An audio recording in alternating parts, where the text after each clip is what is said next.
अगर आपको एलर्जी का मसला है किसी किस्म की, अब किसी किस्म में क्योंकि 4 किस्म की एलर्जी होती है जो हमारे जिस्म को अफेक्ट करती है। स्किन की एलर्जी होती है, सांस की एलर्जी होती है, नाक और आंखों की एलर्जी होती है। तो ये वीडियो आपके लिए है। इसमें मैं आपको एक एक प्रोसेस बताऊंगा। एक फर्जी कोई पेशेंट लेके, फर्ज करें एक जैद पेशेंट है, उसको जिंदगी के पहले 2-3 सालों में स्किन की एलर्जी होती है। अलामतें कुछ इस तरह आती हैं कि स्किन के ऊपर खारिश होती है, बच्चा छोटा बच्चा है साल 1 का, और उसके साथ साथ दाने बनते हैं, कभी ठीक हो जाते हैं कभी फिर हो जाते हैं। और इसका ताल्लुक बाज़ मौसम से होता है, बाज़ खाने पीने से होता है। पेरेंट्स डॉक्टर के पास जाते हैं, मेडिसिन लेते हैं, वो ठीक हो जाता है। जब ये बच्चा 4 या 5 साल का होता है, उसको साथ में नाक और गले की एलर्जी शुरू हो जाती है।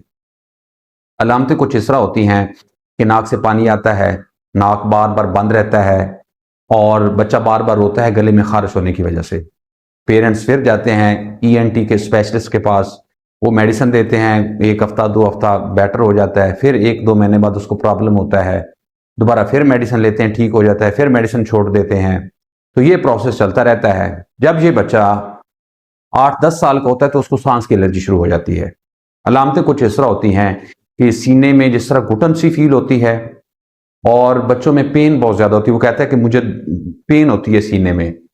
बाज का सीने से सीटियों की आवाजें आती हैं मुख्तलिफ किस्म की, स्पेशली जब रात को सोता है, या उसको बार बार खांसी होती है और कोई अलामत नहीं होती, सिर्फ बार बार खांसी होती है।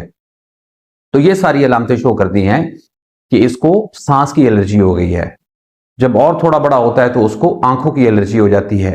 अलामतें कुछ इस तरह होती हैं कि आंखों में खारिश होती है, आंखें रेड हो जाती हैं, स्पेशली जब घर से बाहर जाते हैं। 10-12 साल का बच्चा मोटरसाइकिल पे या वैसे जाता है तो उसकी बार बार पानी आता है, रेडनेस हो जाती है, और उसको जिस तरह जलन होती है, चुभन सी होती है आंखों के अंदर। तो इसका मतलब है उसको आंखों की एलर्जी है। ये जो मैंने आपको स्टोरी सुनाई, इसको हम टेक्निकल वर्ड में एटॉपिक मार्च कहते हैं। एटॉपिक का मतलब है, ये एलर्जी के लिए एक वर्ड यूज किया जाता है कि जेनेटिक टेंडेंसी है इस पेशेंट की, इस बच्चे की, या इसके जेनेटिक मेकअप में, कि इसको स्टेप बाय स्टेप मुख्तलिफ किस्म की एलर्जीज हो रही हैं। याद रखें कि ये जो मैंने एलर्जीज की बात की, 4 कैटेगरीज की बात की, जिस्म के जो मुख्तलिफ हिस्सों को अफेक्ट करती हैं, बज़ाहिर ये लगता है कि ये 4 मुख्तलिफ हिस्सों को अफेक्ट करती हैं, इसलिए 4 मुख्तलिफ डॉक्टर्स को दिखाया जाता है, इसलिए इसका कोई यूनिफाइड प्रॉपर इलाज नहीं हो पाता। तो अगर आपको इस तरह का कोई मसला है, या आपके फैमिली फ्रेंड्स में या किसी बच्चे को, तो ये वीडियो आपके लिए, इसको आखिर तक देखें। मेरा नाम डॉक्टर अख्तर है और मैं as a asthma allergy specialist काम कर रहा हूं। ये जो मैंने बात की है, इसको अंडरस्टैंड करने की इस तरह जरूरत है कि एलर्जी एक प्रॉब्लम है, एक बेसिक फिनोमिना है, एक ही डिजीज है, लेकिन ये जिस्म के 4 हिस्सों को अफेक्ट करती है आमतौर पर। जिसमें जो मैंने बताया कि आमतौर पर जो इसका पैटर्न होता है वो स्किन की एलर्जी से स्टार्ट होता है, नाक और गले की होती है, सांस की होती है और आंखों की होती है। लेकिन हर शख्स में या हर पेशेंट में ये सेम पैटर्न नहीं होता। बहुत सारे केसेस में पहले सांस की एलर्जी हो जाएगी, फिर नाक गले की हो जाएगी, फिर स्किन की होगी, आंखों की होगी, या बहुत सारे लोगों में इनमें से 1 या 2 होगी। इसमें जो शिद्दत की कमी बेशी है वो भी कभी बहुत कम होती है, कभी बहुत ज्यादा होती है। तो इसमें से कोई भी प्रॉब्लम हो, कोई भी फिनोमेना हो, तो आपको एलर्जी है।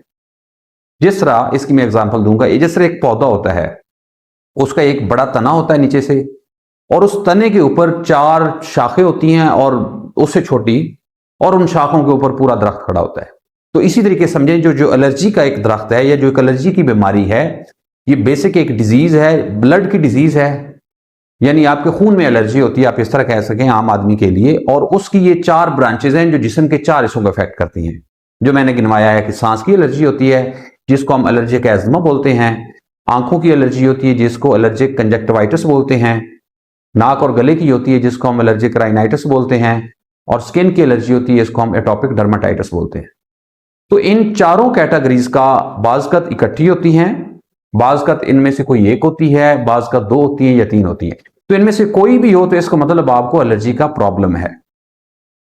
अब इसमें मैं सबसे पहले डिस्कस ये करूंगा, सेक्शन नंबर 1 समझ लें कि इसमें आम आदमी को समझाने के लिए कि एलर्जी क्या होती है। एलर्जी का मतलब है कि आपकी बॉडी हाइपर सेंसिटिव है माहौल की उन चीजों से या खाने पीने की उन चीजों से जो दूसरे आदमी के लिए एबनॉर्मल नहीं है। इसका मतलब यह है कि आपकी बॉडी या आपके जेनेटिक मेकअप में या आपकी फैमिली हिस्ट्री में पहले एलर्जी आ रही है। इस वजह से जो आपकी बॉडी है वो एबनॉर्मल रिएक्ट करती है। मतलब जिस तरह गोश्त खाते हैं, बड़ा गोश्त, छोटा गोश्त, या मौसम की तब्दीली होती है, डस्ट आती है, उसकी वजह से आमतौर पर कोई प्रॉब्लम नहीं होता आम जो नॉर्मल बंदा है। लेकिन जिसको एलर्जी है उसको चीखें शुरू हो जाएंगी, उसको आंखों में जलन हो सकती है, उसको सांस का मसला हो सकता है, या कोई भी जो उसकी एलर्जी उसके हिसाब से। तो इसका यह मतलब हुआ कि ये जो शख्स है इसकी बॉडी ने एबनॉर्मल रिएक्शन दिया एक नॉर्मल चीज को। तो इस एबनॉर्मल रिएक्शन को या हाइपर रिएक्शन को या हाइपर सेंसिटिविटी को हम एलर्जी बोलते हैं। तो पहला सबसे आप ये समझ लें कि एलर्जी इस चीज का नाम है जिसमें आपकी बॉडी हाइपर सेंसिटिव हो जाती है।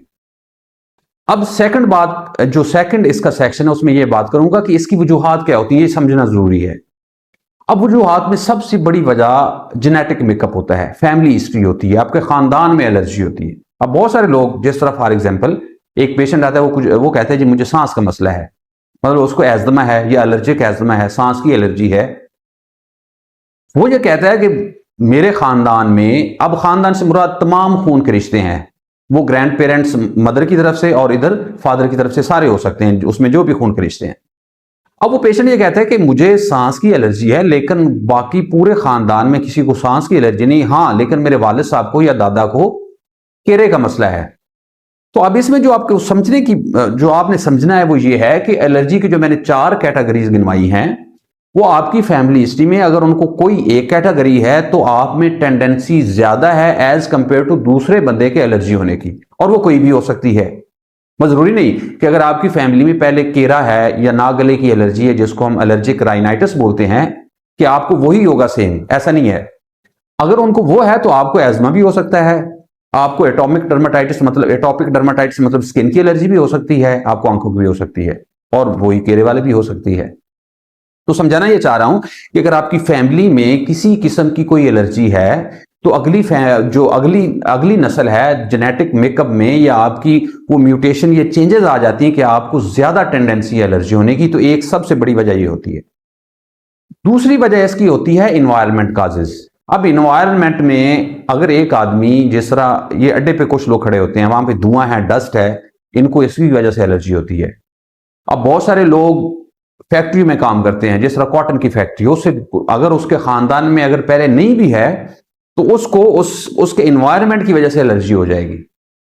जिस तरह लोग स्मोकिंग करते हैं, अब जो स्मोकर है उसकी खा फैमिली हिस्ट्री नहीं है, उसको एलर्जी हो जाएगी, जिसको हम दमा बोलते हैं, सिगरेट नोशी का दमा भी बोलते हैं। इसी तरीके से हमारे कल्चर में फीमेल्स घर में खाना बनाती हैं, अभी कुछ ट्रेंड चेंज हो रहा है, लेकिन जो पहली हमारी ओल्ड एज की फीमेल्स हैं वो यूजली लकड़ी पे खाना बनाती थी।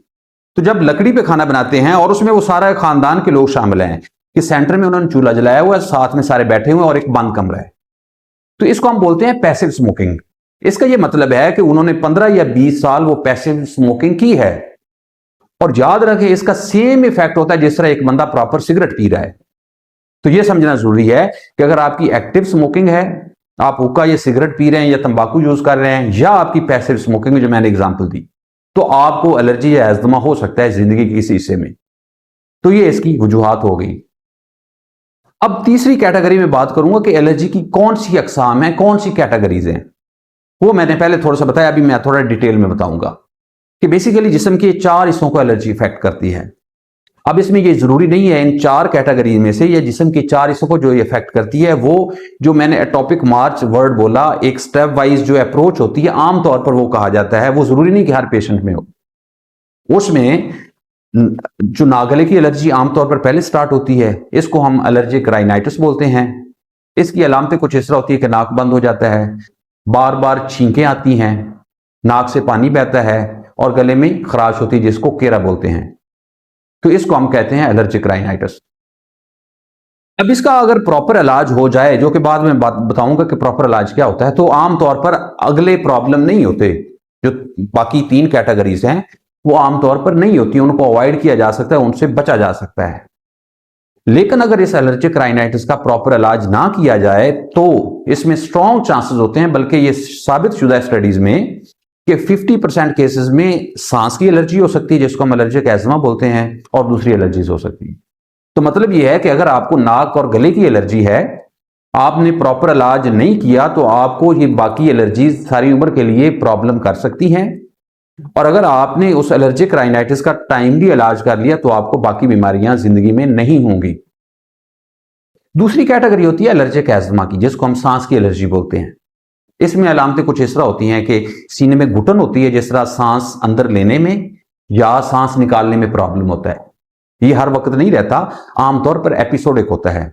एपिसोडिक ये मतलब है कि कभी कभी अटैक आते हैं, मतलब रोजाना अगर आ रहा है तो 1 घंटा आएगा, 4 घंटे वक्फा होगा, फिर आएगा।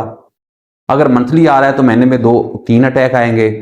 और बाज़ का सीजनल होता है। उसका ये मतलब है कि मौसम की तब्दीली के साथ सर्दियों में कुछ लोगों को, गर्मियों में कुछ लोगों को थ्रेशर से, कुछ लोगों के अगर उनके घर में परिंदे हैं, स्पेशली तोते, कबूतर वगैरह, तो ये मुख्तलिफ कैटेगरीज होती हैं और उनको मुख्तलिफ वक्फे से ये अटैक आएंगे। तो इसको हम बोलते हैं एलर्जिक एज़मा। कुछ लोगों में सीने में दर्द होता है, कुछ लोगों में सीने में घुटन होती है, प्रॉपर सांस नहीं फूलता, ये इसमें इंपॉर्टेंट है। बैठे बैठे अटैक आते हैं और आमतौर पर रात के टाइम अटैक आते हैं, और शुरुआत जो है इसकी खांसी से होती है, और उस खांसी के लिए एंटीबायोटिक की जरूरत नहीं होती, आपको एलर्जी को ठीक करने की जरूरत है। तो ये इसकी दूसरी कैटेगरी थी।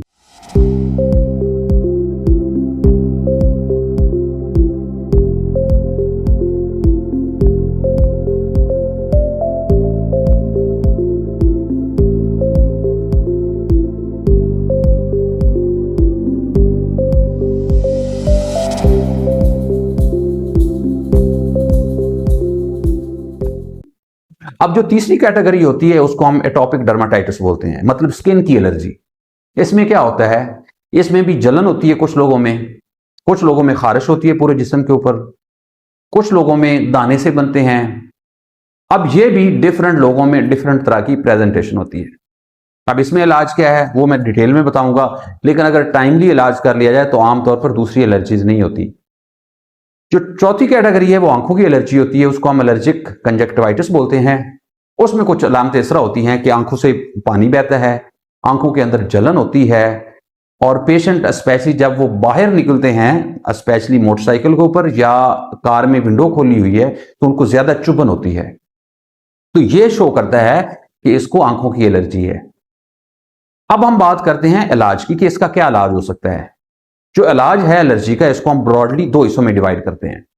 एक इसका आर्जी इलाज है, या वक्ती कंट्रोल है, या कंट्रोलेबल आप मेडिसिन कह सकते हैं, और दूसरे इसकी कैटेगरी है मुस्तकिल इलाज की। जितनी भी मेडिसिन मार्केट में अवेलेबल हैं पूरी दुनिया में, और इन चारों कैटेगरी के लिए, मतलब अगर आंखों की एलर्जी है उसमें आंखों के ड्रॉप शामिल हैं, अगर नाक की एलर्जी है तो उसके लिए नेजल स्प्रे और गोलियां शामिल हैं, एंटीहिस्टामिन। अगर सांस की एलर्जी है उसमें सारे इनहेलर शामिल हैं, या नेबुलाइजेशन जो भी आप करते हैं। स्किन की एलर्जी है उसके लिए जो क्रीमें यूज करते हैं। तो ये जो तमाम मेडिसिन है एलर्जी के लिए, ये कंट्रोल के लिए बनाई गई है। इसका क्या मतलब है कि जब तक मेडिसिन का इफेक्ट रहेगा, अब उसका 12 घंटे का हो सकता है, 24 का हो सकता है, 48 आवर्स का हो सकता है, तो जब तक उसका इफेक्ट रहेगा आप ठीक रहोगे, आपकी अलामतें कंट्रोल में रहेंगी। जैसे ही उसका इफेक्ट कम होगा, खत्म होगा, तो आपको दोबारा मेडिसिन खानी पड़ेगी। अब इसमें भी आगे फर्क आ जाता है, अगर आप वो शिद्दत के हिसाब से, अगर आपको सीजनल होता है तो आपको हर मौसम में ये दवाइयां खानी पड़ेंगी, इनमें से कोई भी कैटेगरी है एलर्जी की। अगर आपको उससे ऊपर का लेवल है तो आपको हफ्ते में 2-3 दफा खानी पड़ेगी। अगर आपको बहुत ज्यादा एलर्जी है तो आपको रोजाना खानी पड़ेगी। आप जैसे मेडिसिन छोड़ते हैं आपको दोबारा फिर प्रॉब्लम हो जाता है। तो इसमें मेडिसिन का कसूर नहीं है, क्योंकि बहुत सारे लोग ये कहते हैं कि जब तक मैं मेडिसिन खाता हूं एलर्जी की मैं ठीक रहता हूं, जैसे ही मैं वक्फा करता हूं मुझे दोबारा हो जाता है, तो मुझे कोई फर्क नहीं पड़ा। मैं इस्लामाबाद दिखाया, मैं लाहौर दिखाया। तो अब उसमें याद रखें कि बहुत सारे केसेस में डॉक्टर जो है वो बता नहीं पाता पेशेंट को। तो इस यूट्यूब चैनल का यही मकसद है, आपको एजुकेट करना कि अगर आप मेडिसिन खा रहे हैं किसी भी किस्म की एलर्जी की, तो ये है ही कंट्रोल के लिए। अब कंट्रोल जो है वो हर बंदे में उसकी शिद्दत के हिसाब से मुख्तलिफ लेवल पे मुख्तलिफ होगा। किसी को साल में 1 महीने की जरूरत पड़ेगी, किसी को महीने में 2-3 दफा पड़ेगी, किसी को रोजाना पड़ेगी। तो ये है इसका आर्जी इलाज या वक्ती इलाज या एक कंट्रोलेबल आप कह सकते हैं कि डिजीज प्रोसेस। दूसरी जो कैटेगरी है वो एलर्जी की वैक्सीन होती है। अब याद रखें, जो एलर्जी की वैक्सीन है वो एलर्जी का मुस्तकिल इलाज होता है।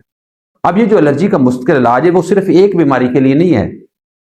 अगर आपको लेट से एलर्जिक एज़मा है, उसके साथ आपको नाक की एलर्जी है जिसको हम एलर्जिक राइनाइटिस या साइनोसाइटिस बोलते हैं, स्किन की एलर्जी जिसको एटोपिक डर्माटाइटिस या एक्जिमा बोलते हैं, और आंखों की एलर्जी है। तो अगर इनमें से आपको चारों हैं, 3 हैं, 2 है या 1 है, तो आपको सब में इसका बेनिफिट होगा। वो क्यों होगा? अब चूंकि वैक्सीन जो है इसका मकसद ये होता है, ये आपके इम्यून सिस्टम को या आपके आसाबी निजाम को रीट्रेन करती है। इसके लिए हम वर्ड बोलते हैं रीट्रेन। यानी पहले जो आपका इम्यून सिस्टम है उसकी ट्रेनिंग ये है जेनेटिक मेकअप की वजह से या आपके एनवायरनमेंट की वजह से, कि जब भी कोई बाहर से एलर्जन आएगा, अब एलर्जन जो है वो डस्ट हो सकती है, वो मौसमी पॉलन्स हो सकते हैं, वो धुआं हो सकता है, वो मौसम की तब्दीली हो सकती है, वो अगर आपके घर में कुत्ता या बिल्ली है उसके डैंड्रफ वगैरह, उसके जो बाल हैं वो हो सकते हैं। तो मल्टीपल चीजें हैं। तो आपका जो इम्यून सिस्टम है वो ट्रेनिंग उसकी इस तरह है जेनेटिक मेकअप की वजह से कि जब वो आएगा आपको अटैक आएंगे इन चारों में से किसी किस्म की एलर्जी के। ये जो एलर्जी की वैक्सीन क्या करती है, जाके आपके इम्यून सिस्टम को रीट्रेन करती है इस तरह के। अगर आपको, जब आप ये पूरा कोर्स कर लेते हैं जो कि 3 से 5 साल का होता है, और ये मुख्तलिफ पेशेंट में मुख्तलिफ डोजेज होती है, वो हम उसकी शिद्दत के हिसाब से एडजस्ट करते हैं। तो अगर आपको ये आपकी वैक्सीन प्रॉपर हो जाए, प्लस हम मेडिसिन का भी इलाज करते हैं, एक पूरा प्रोटोकॉल होता है। तो अगर आपका ये इलाज हो जाए तो आमतौर पर लोग जिंदगी भर के लिए ठीक रहते हैं। अब इसका जो 25 से 30 है तो लाजमी होता है, कुछ लोग सारी उम्र ही ठीक रहते हैं। तो ये जो एलर्जी, ये जो वैक्सीन का प्रोसेस है, ये जाके आपके जो इम्यून सिस्टम है उसको रिट्रेन कर देता है कि अगर दोबारा एलर्जन आते भी हैं तो आपको अटैक नहीं आते। ना सांस के अटैक आएगा अगर आपको सांस के मसाइल हैं, अगर आपको नाक गले की एलर्जी है, छींकें वगैरह, वो नहीं आपको होगा। सेम है उसमें स्किन में और आंखों में। लेकिन उसमें ये पूरा कोर्स करना जरूरी है।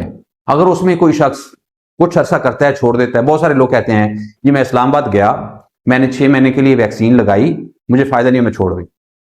तो याद रखें कि ये जो वैक्सीन का बेनिफिट है ये कम से कम 3 साल करने से होता है, नंबर 1। नंबर 2, प्रॉपर डॉक्टर को दिखा के इसमें हम मेडिसिन चेंज करते हैं तबीयत के हिसाब से।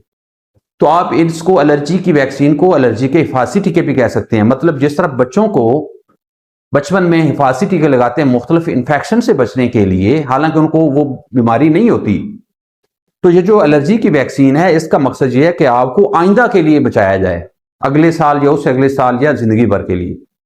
अब इसमें साथ में मेडिसिन का इलाज बहुत जरूरी है।